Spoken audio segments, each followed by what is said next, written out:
Next वाले questions में क्या दिया हुआ है, let S be the set of all column matrices b1 b2 b3 such that तीनों के तीनों बिलोंग कर रहे हैं रियल वैल्यूज को and the system of equations in real variables, ये दिया हुआ है, has at least one solution.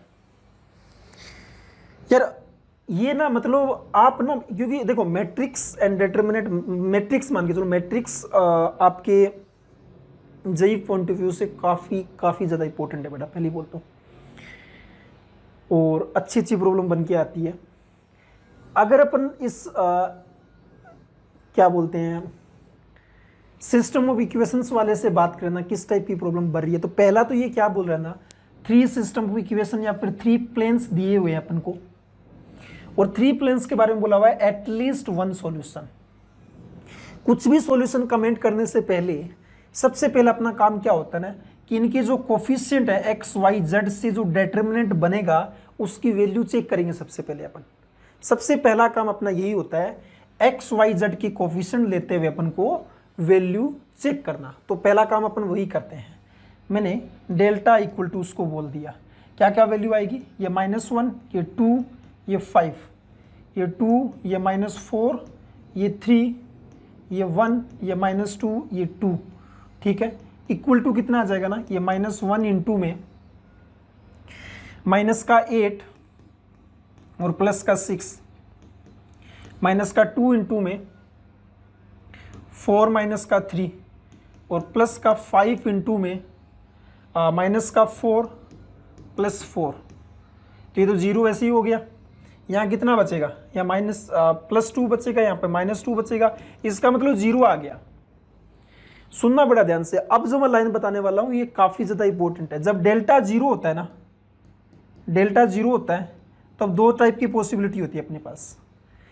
2 type की कौन कौन सी पॉसिबिलिटी होती है, या तो होता है नो सॉल्यूशन, कोई सॉल्यूशन नहीं आता है, या तो क्या होता है नो सॉल्यूशन, या फिर क्या होता है इनफाइनाइट मैनी सॉल्यूशन।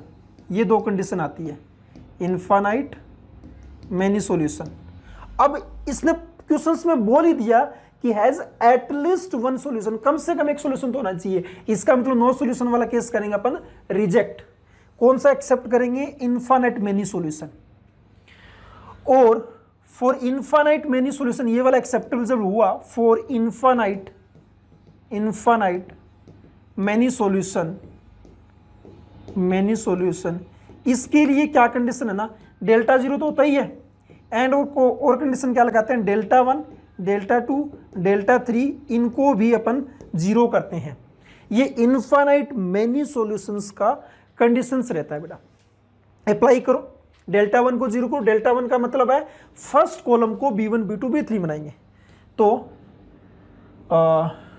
यहां कर देता हूं मैं, ये b1, ये b2, ये b3, और बाकी सब तो यही रहेगा, 2 -4 और -2 और 5 3 2, है ना।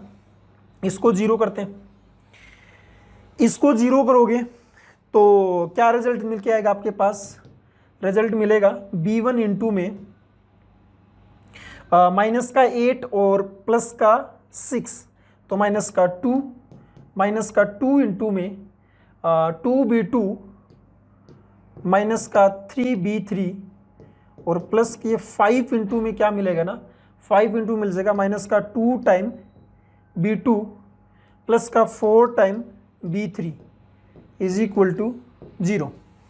थोड़ा और सिंप्लीफाई कर दो, b1 के मल्टीपल में तो यही आएगा माइनस का 2b1, और कुछ आ रहा है क्या, नहीं। b2 के मल्टीपल में क्या क्या आ जाएगा ना, b2 के मल्टीपल में यहाँ से माइनस का 4 आया या माइनस का 10 आया, ठीक है। और b3 के मल्टीपल में क्या आ जाएगा ना, b3 के मल्टीपल में आ गया यहाँ प्लस का 6 आ जाएगा, और यहाँ पे प्लस का 20 आ गया, इज इक्वल टू 0। 2 से डिवाइड कर देते हैं तो ये 13b3 is equal to b1 plus का 7b2। ये जो पर्टिकुलर कंडीशन है ना बेटा, ये क्वेश्चंस में दिया हुआ है आपको। अच्छा, दिया हुआ क्यों था, क्योंकि ये कंडीशंस लिखा हुआ था कि एटलीस्ट वन सॉल्यूशन, तो ये तभी पॉसिबल है जब मैं डेल्टा वन को जीरो करता, और डेल्टा वन को जीरो करते ये कंडीशंस आ गया। अब इस कंडीशंस को B1 B2 B3 के लिए जो ऑप्शन आपका सेटिस्फाई कर रहा है वो ऑप्शन सही हो गया। बस इतना बस क्वेश्चंस बचाइए। कितना इजी क्वेश्चंस बन गया, कुछ नहीं था, अपन को डेल्टा जीरो करना था, फिर ये कंडीशंस लगा के इनफाइनाइट वैल्यू के लिए ये कंडीशन लगाते। अब आपको बस इस कंडीशंस पे ध्यान में रखना है, इस पर्टिकुलर कंडीशंस पे ध्यान में रखो और ऑप्शन चेक करते जाओ, कुछ नहीं बचा क्वेश्चंस के अंदर। चलो मैं एक एक करके ऑप्शन चेक करता हूं। ए ऑप्शन पे लेके आता हूं। ए ऑप्शन में क्या बोल रखा है भाई ने ना कि अगेन 3 प्लेन्स दे रखे हैं, है ना, और चेक करने हैं आगे क्या, then which of the following system has at least one solution. वही चीज, मतलब इनमें से किसके लिए एटलीस्ट वन सॉल्यूशन होगा। अगर इसके लिए एटलीस्ट वन सॉल्यूशन आपको दे रखा है, इसके लिए दे रखा है तो ये कंडीशंस, इसके लिए चेक करना तो अगेन तो वही करेंगे, एक्स वाई जेड के कोफिशिएंट लेंगे, तो 1 2 3 पहला तो आ जाएगा, डिटरमिनेंट बनाएंगे डेल्टा इज इक्वल टू 1 2 3, और यहां पे कितना आएगा ना 0 4 5 0 4 5, और यहाँ पे 1 2 6, यहाँ पे 1 2 6, तो इसको चेक करो, ये 1 इंटू में कितना आ जाएगा ना 24 माइनस का 10 तो 14, और इसके रेस्पेक्ट में चेक मत करो तो प्लस माइनस प्लस, तो +1 के रेस्पेक्ट में ये कितना आ जाएगा ना, ये 10 माइनस का 12, तो ये 14 माइनस का 2 मतलब 12 जो कि नॉन जीरो है। अच्छा यार ये तो बस कितना अच्छा बन गया, जब भी सिस्टम ऑफ इक्वेशंस में डेल्टा नॉन जीरो आता है तो आगे चेक करने की जरूरत नहीं होती है, क्या बोल देते हैं उसका, unique solution.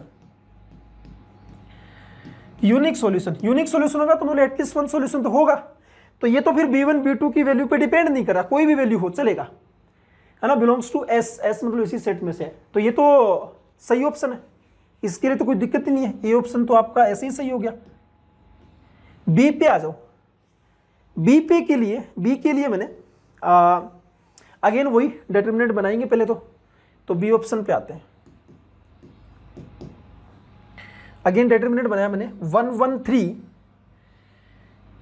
Delta is equal to 1 1 3, और यहाँ पे 5 2 6 5 2 6, और यहाँ पे -2 -1 -3 -2 -1 -3।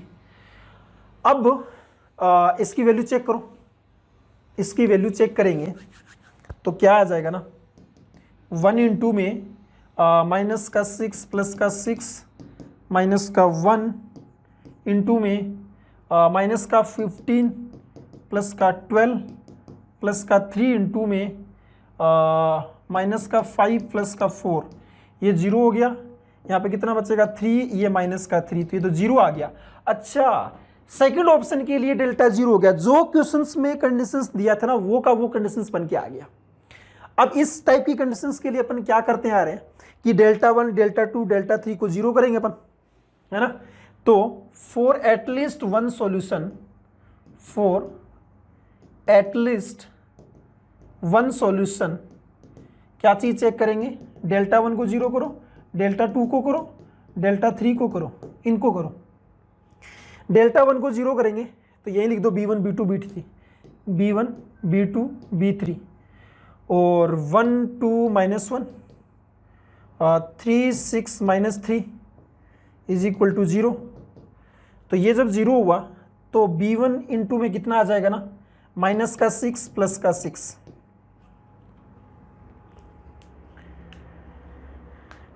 ओके, B1 इंटू में माइनस का 6 प्लस का 6, और -1 इंटू में ये गया माइनस का 3 B2 और माइनस का 6 B3 प्लस 3 इंटू में माइनस का B2 और माइनस का 2 B3। यहाँ से अगर आप देखोगे तो 0 ही बन गया, माइनस माइनस प्लस, तो ये 3 B2 के मल्टीपल में क्या क्या आ रहा है ना, B2 के मल्टीपल में आ रहा है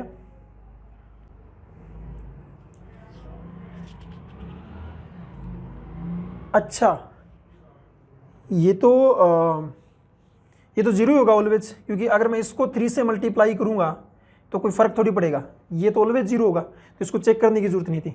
डेल्टा 2 को चेक करते हैं, डेल्टा 2 को चेक करते हैं। तो डेल्टा 2 को जब मैंने चेक किया, डेल्टा 1 तो क्या होगा ना बेटा, इसको अगर मैं कॉलम 2 को अगर 3 से मल्टीप्लाई करूंगा तो कॉलम 3 अपने आप बन के आ गया। तो ये तो आपस में क्या है ना, सेम टाइप के दोनों हैं। या फिर कॉलम 3 से 3 बाहर ले लो आप, तो वो सेम बनेगा। तो ये तो ऑलवेज जीरो होगा, B1 B2 पे डिपेंड नहीं करेगा। डेल्टा 2 के लिए अगर अपन निकालें तो 1 5 - 2, 1 5 - 2, ये B1, ये B2, ये B3, और इधर आ जाएगा 3 6 - 3, 3 6 - 3।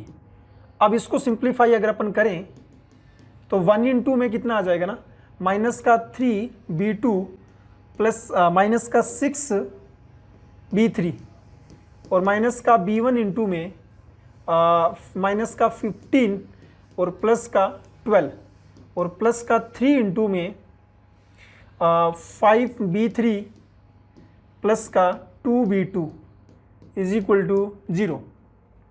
सिंप्लीफाई कर दो। B1 के मल्टीपल में क्या क्या आ रहा है, B1 के मल्टीपल में यहाँ पे 15 आएगा, ये लिख दो आप। B2 के मल्टीपल में क्या क्या आएगा ना, B2 के मल्टीपल में यहाँ से -3 और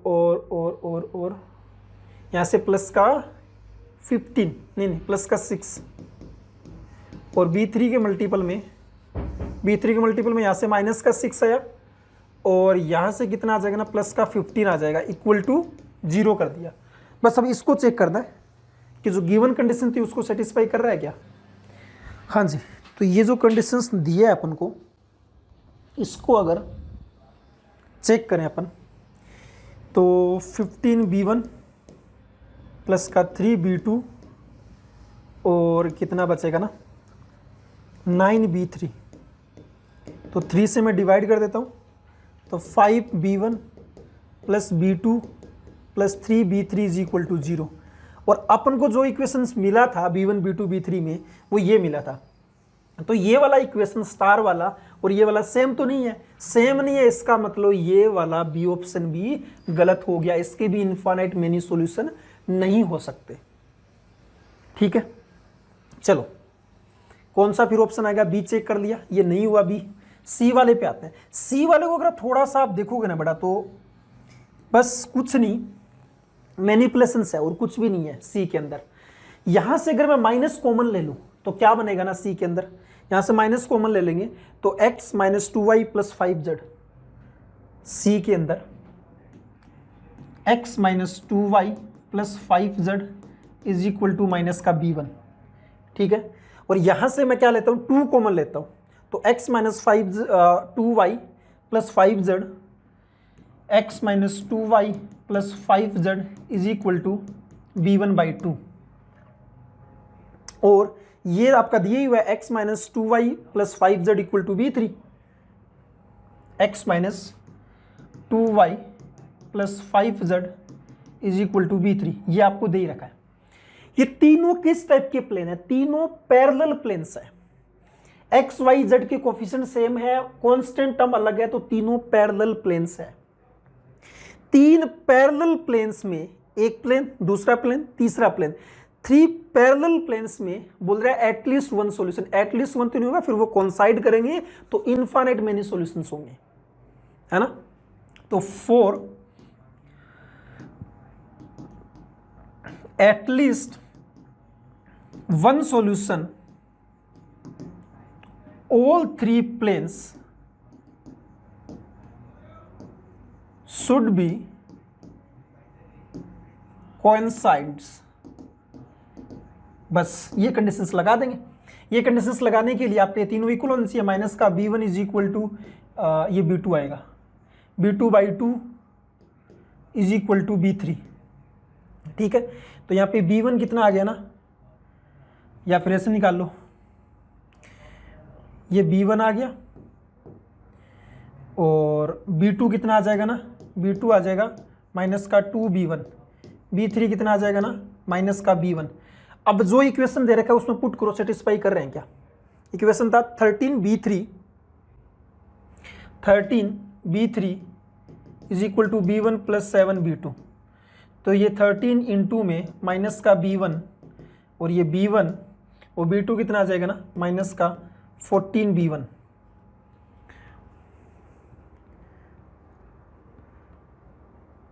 b2 इक्वल टू माइनस का 2b1, b3 equal to b1। तो ये माइनस का 13b1 और ये माइनस का 13b1 दोनों इक्वल आ रहे हैं। हाँ, तो इसका मतलब अगर ये सेटिस्फाई कर रहा है कंडीशंस को तो ये भी आपका फाइनल आंसर आ जाएगा। ठीक है, ये भी आपका फाइनल आंसर में काउंट करेंगे। ठीक है, ए हो गया, सी हो गया। डी पे आओ। डी में पहला काम तो वही एक डिटर्मिनेंट बनाएंगे अपन 1 2 5 का। डी के लिए डेल्टा 1 2 5 का और दूसरा 2 0 3 का, 2 0 3 का और फिर होगा 1 4 माइनस 5 का, 1 4 माइनस 5 का। तो इसके रेस्पेक्ट में करते हैं -2 इंटू में और कितना आ जाएगा ना, -10 -3 और 0 के रेस्पेक्ट में करना ही नहीं है, -4 के रेस्पेक्ट में ये उड़ा दो, 3 माइनस का 10। तो कितना आ जाएगा 13 26। यहाँ कितना बच गया ना 7। तो ये कितना आ जाएगा ना 26 7 प्लस का 28 मतलब 2 आ गया। 2 आ गया तो नॉन जीरो आ गया। जब डेल्टा नॉन जीरो आता है तब तो क्या बोलते हैं अपन, इसका यूनिक सॉल्यूशन होगा। यूनिक सॉल्यूशन होगा तो इसमें तो डिपेंड नहीं करेगा, तो सारी b1 b2 b3 की वैल्यूज पे एक्सेप्टेबल होगा। तो ये वाला आंसर भी आपका सही आ गया। तो नोट डाउन कर सकते